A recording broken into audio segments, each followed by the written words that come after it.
It may not look like much now, but the Blackland Prairie used to cover an outstanding 12 million acres.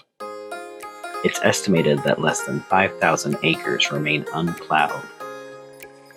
Here in Ellis and Navarro counties, a small group of volunteers has made a remarkable impact. The Indian Trail Master Naturalists, a chapter of the Texas Master Naturalist program, have been stewarding the Ellis and Navarro County areas for the last 15 years.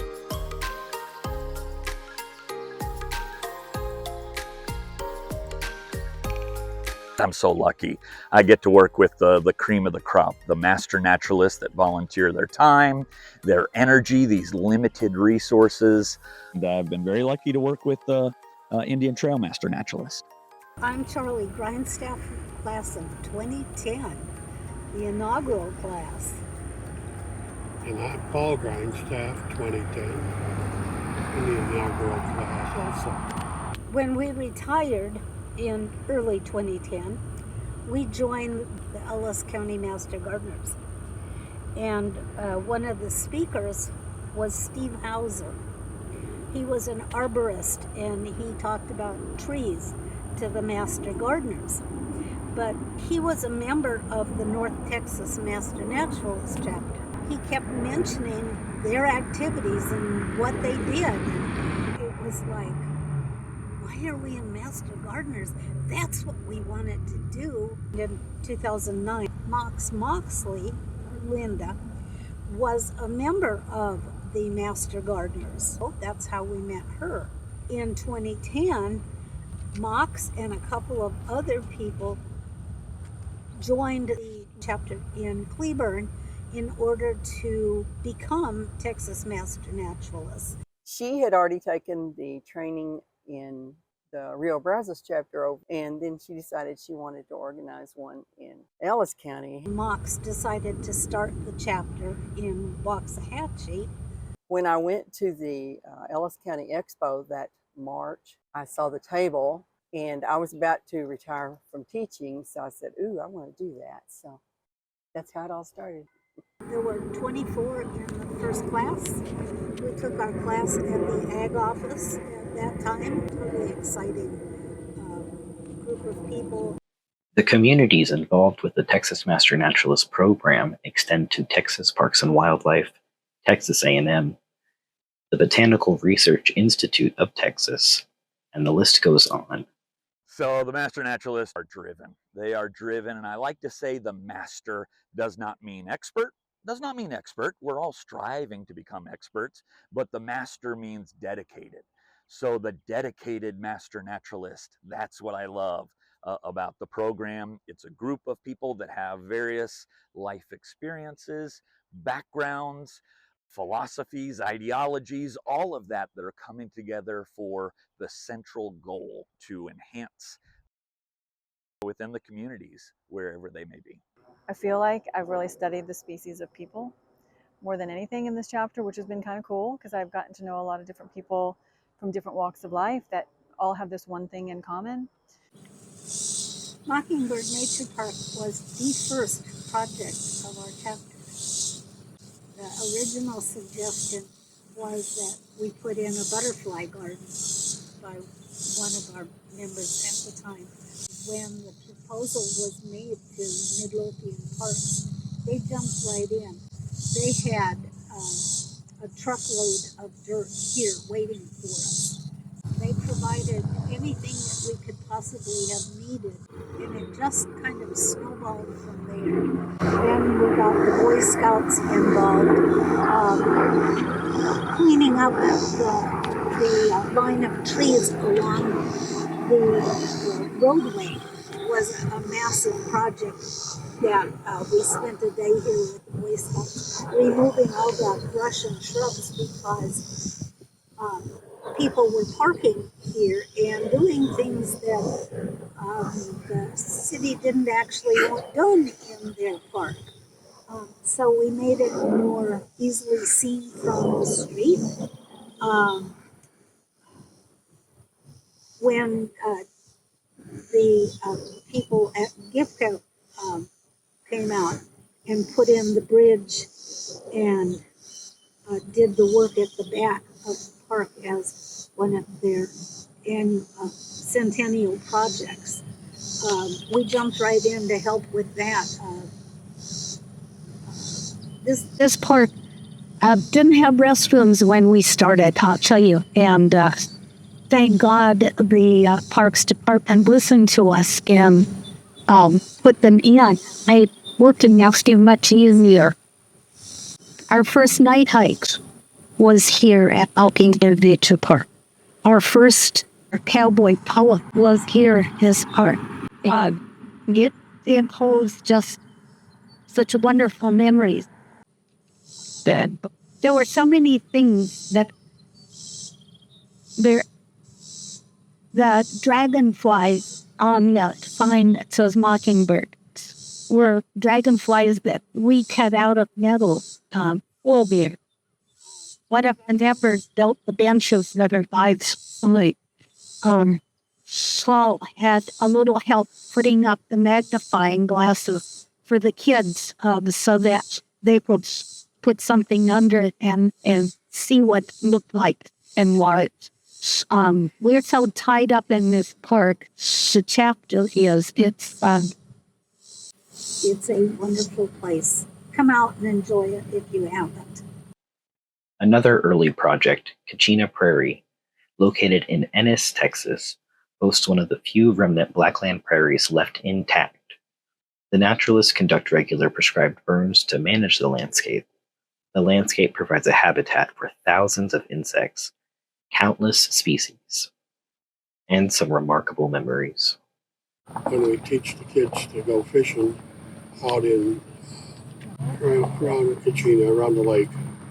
Anyway, there was a point that went out, and we had a bunch of young kids who were trying to teach them how to fish, and boy, they had fun. Oh, I think maybe the members had as much fun as the kids. Charlie's got a picture of me at Kachina, down on my knee, talking to one of Matt Bacon's kids.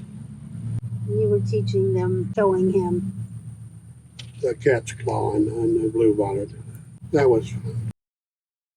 I'm Erin McCool. I'm of the class of 2021, and I've been the president since January 2023. So my mom said she knew this person that was crazy about the Master Naturalist program, and she talked about it all the time. You know, when your parents tell you something, it takes you a minute to look it up, but I did. I wanted to know everything I could about the flora and fauna there. And I didn't know when people would come, like, what's this grass? What's that tree? And what's that animal? I couldn't stand to not be busy. And so I just, as soon as I graduated, I dove in. One of the things I really have enjoyed about working with the Master Naturalists, this chapter, is helping other people bring to fruition their dreams, their ideas, their projects.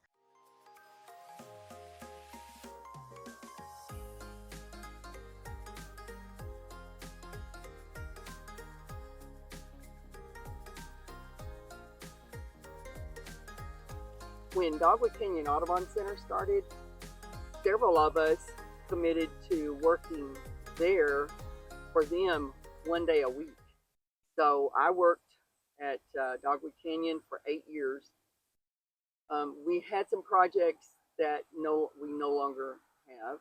Several years after we started, we began partnering with the Texas Wildlife Association, and they had a program where they went into classrooms and taught students about certain topics that went with the curriculum for their school. And then they would bring them out on a field trip. The very first year, Hoy Kofer, who was the head educator here in our area, she had sent out an email asking for people to come and help. So I signed up to do that. And it was over in Scurry Rosser at a real pretty camp. It was an event area. You could go there and have a wedding, whatever, but it was a working ranch also. A lot of school buses, big school buses, pulled in. These were children from Garland ISD, and they were from an inner part of the city that didn't have a lot of wild area around it, evidently, and these children probably many of them lived in apartments, so they were really used to concrete and asphalt. And this one poor little girl, we were greeting them as they were coming off the buses. So I was standing there greeting them. This one poor little girl, she came out of that bus with her eyes very wide and she said, "Are there bears?" And I wanted to say, well, we wish there could be, but there aren't any, and not yet. But I said, no, there's no bears here. I said, you're going to be just fine. I said, I don't think there's, you would be lucky to see a wild animal because we're so noisy here. I said, you don't need to worry about anything. I happened to see her right when they were loading up the buses. And she came up to me and she said, I really like this place. She said, this is really cool. She said, and there were no bears. I said, well, I'm so glad you liked it and that there were no bears. It was so fun.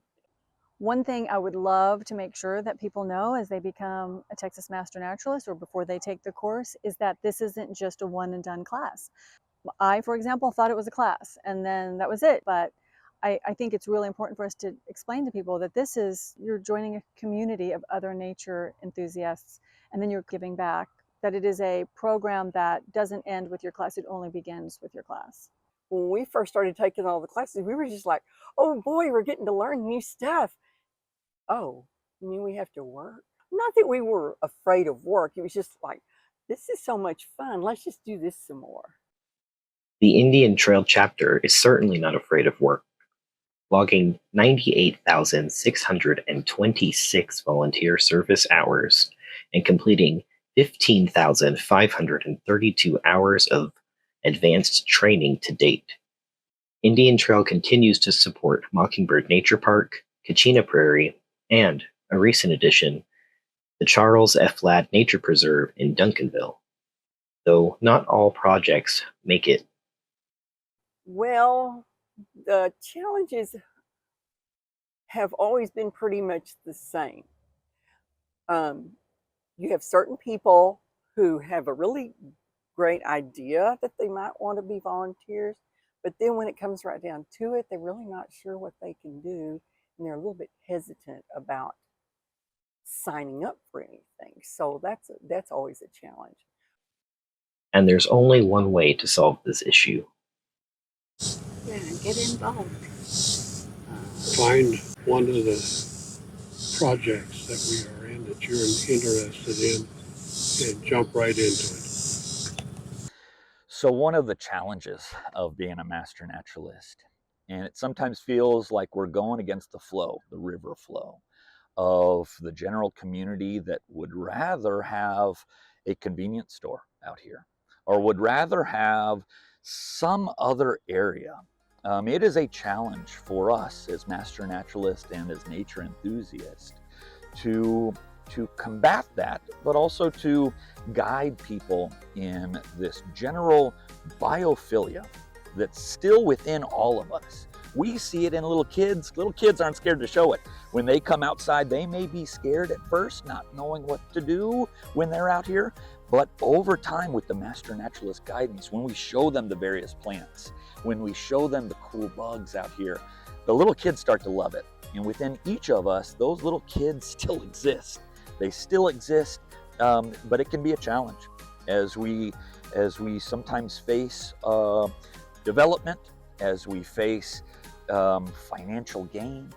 Out here, we may not have a ton of financial gain, but we are rich in experiences. We're rich in the experiences of hearing the birds or looking at the bugs or engaging with whatever nature is out here. So it's definitely a challenge, but it's one that master naturalists are dedicated. They continue, even in the midst of chaos, they are continuing out here in many places throughout the state. The biggest challenge that any chapter faces is retaining their trainees.